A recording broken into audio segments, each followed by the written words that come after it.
How can you and Uhuru Kenyatta possibly believe that this election was actually free and fair?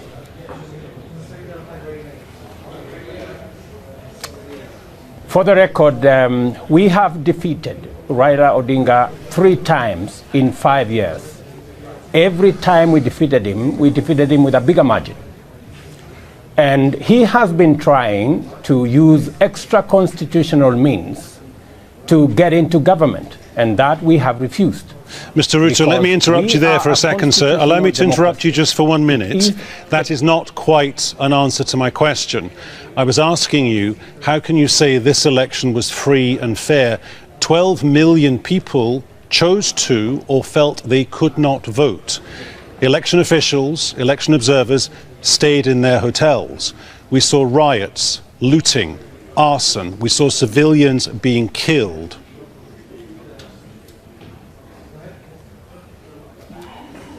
For the record again, contrary to what you have said, on the 8th of August, 15 million, 78% of Kenyans stand up to vote. In this election, 40% of Kenyans have turned up to vote. It was the intention of the opposition that no Kenyan showed up to vote. To their dismay, 7.6 million Kenyans woke up early and went to vote. But even if all those people had decided to vote, allow me to interrupt you again, sir. Even if all those people had decided to vote and they had gone to the polling booths, they could not have voted because election officials put in place by the Electoral Commission were not there. The materials to vote were not on location. I am talking to you, if you have the correct information about this location, of 7.6 million people who actually voted. I am not talking about those who did not manage to vote. There is 9% of Kenyans, about 1.8 million, who did not vote. And those people who did not vote, they didn't manage to vote because of violence.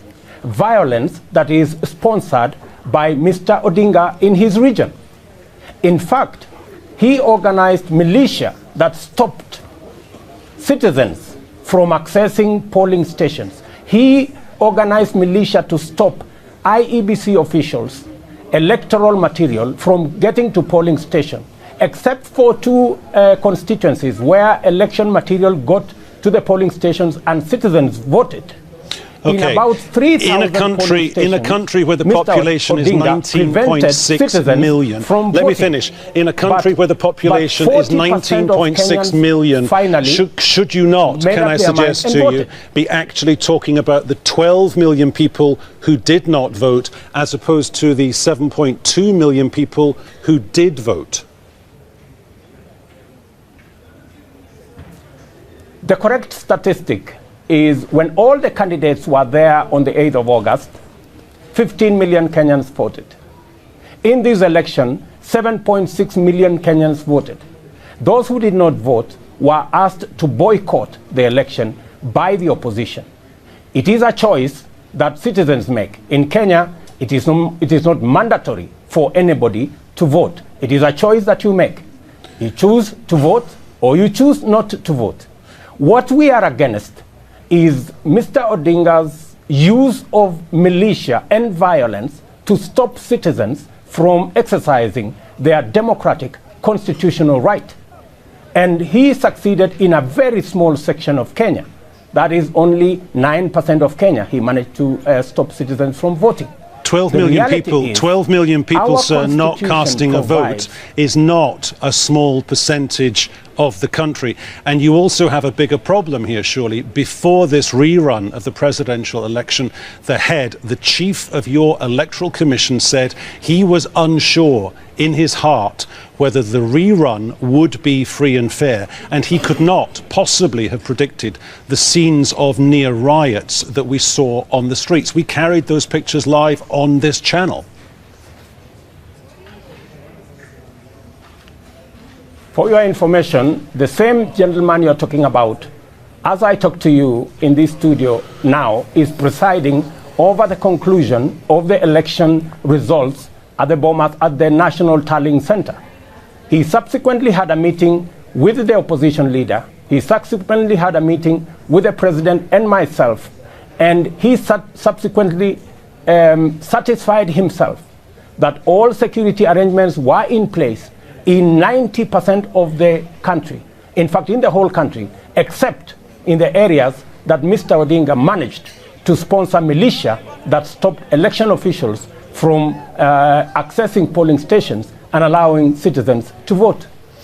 Arguably, Mr. Odinga simply doesn't have the resources to pull off what you're talking about, but I do want to move our discussion on to another couple of points.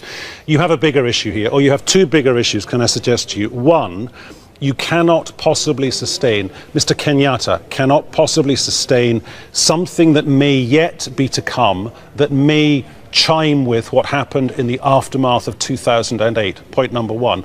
Point number two is this.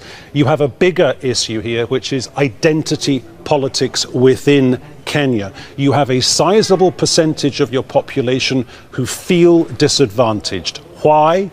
Because they are disadvantaged, and no politician is getting to them.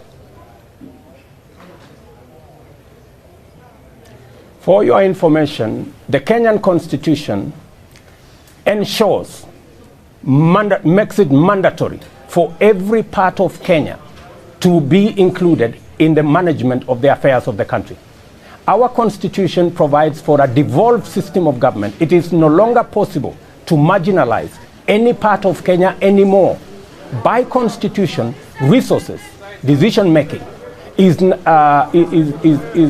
gets to every corner of Kenya, every region of Kenya. It is no longer possible for anybody to say that any part of Kenya can be marginalized, number one. Number two, we have learned our lessons. The events of 2008, 2007, where we almost lost the country. We are not fools. It is only fools who learn from their mistakes. The events of 2008, 2007, 2008 will never happen again in Kenya. Okay, one last point. You seem to basically be saying that Kenya and Kenyans have to lean into the discomfort of this. Arguably that will never work, but we'll go with that as a central assumption. Off the back of that, we've got on tape Raila Odinga saying he is prepared to talk, presumably within a parameter of another election happening within 3 months, 90 days-ish. What is Mr. Kenyatta's central message to Raila Odinga? Will they come together and talk to each other, or negotiate through something like the Supreme Court again, or the Electoral Commission again? Our statement and our position to our friend Mr. Odinga is that Kenya is a constitutional democracy, and every imaginable situation has been provided for by the Constitution. Whatever he is alleging about an election, I don't know, in 90 days, he's nowhere in the Constitution. And no one person, however important they think they are, however popular they think they are, can change the provisions of the Constitution. Kenya is not the animal farm where there are some that are more equal than others. All of us, the president included, are subject to the Constitution. The Constitution provides that there will be a rerun within 60 days. That is what happened on the 26th, Thursday last week. And Kenya will move on from there. There will be no election in 90 days. There will be no discussion on matters to do with election. We will have dialogue with Mr. Odinga on other matters, not matters that have been settled by the people of Kenya in their supreme will in a ballot. We'll have to wait and see what those other matters might be. William Ruto, Deputy President of Kenya, many thanks.